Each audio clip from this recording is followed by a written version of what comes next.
Hello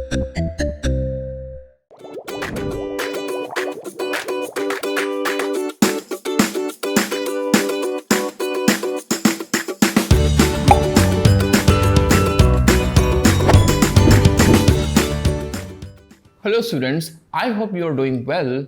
I'm Abdullah, your chemistry instructor from tutoria.pk, and today we are going to start our next chapter 4, Structure of Molecules. Dear students, इस chapter को समझने का राज एक छोटे से question में छुपा हुआ है और वो क्वेश्चन ये है, Why do atoms react?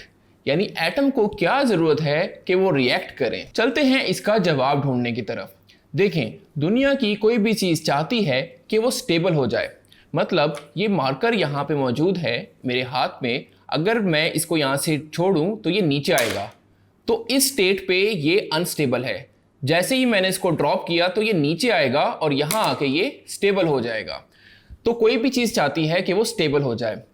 इसकी मैं एक और एग्जांपल आपको इस तरीके से दे सकता हूँ। लेट सपोज मुझे लाहौर से इस्लामाबाद आना है, तो मैं गाड़ी में बैठूंगा और इस्लामाबाद के लिए रवाना हो जाऊंगा।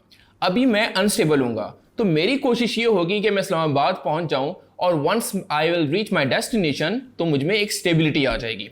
तो ये दुनिया का कानून है कि कोई भी चीज़ स्टेबिलिटी की तरफ मूव करती है। इस तरह एटम्स भी चाहते हैं कि वो भी स्टेबल हो जाएं, और स्टेबल होने के लिए वो रिएक्ट करते हैं और केमिकल बॉन्ड्स बनाते हैं। सो हम कह सकते हैं atoms react to gain stability. Dear students, अब आप सोच रहे होंगे कि एटम्स आखिर कैसे स्टेबल होते हैं, तो चलें इसको भी देख लेते हैं। डू रिमेंबर, एटम्स को अगर स्टेबल होना है तो उसको वैलेंस शेल में 2 या 8 इलेक्ट्रॉन्स को पूरा करना होगा। ये जानने के लिए कि एटम के लास्ट शेल में कितने इलेक्ट्रॉन्स हैं, हमें उसकी इलेक्ट्रॉनिक कॉन्फ़िगरेशन करनी पड़ेगी, जिसके बारे में हम बड़ी डिटेल्स में प्रीवियस चैप्टर्स में पढ़ते आए हैं।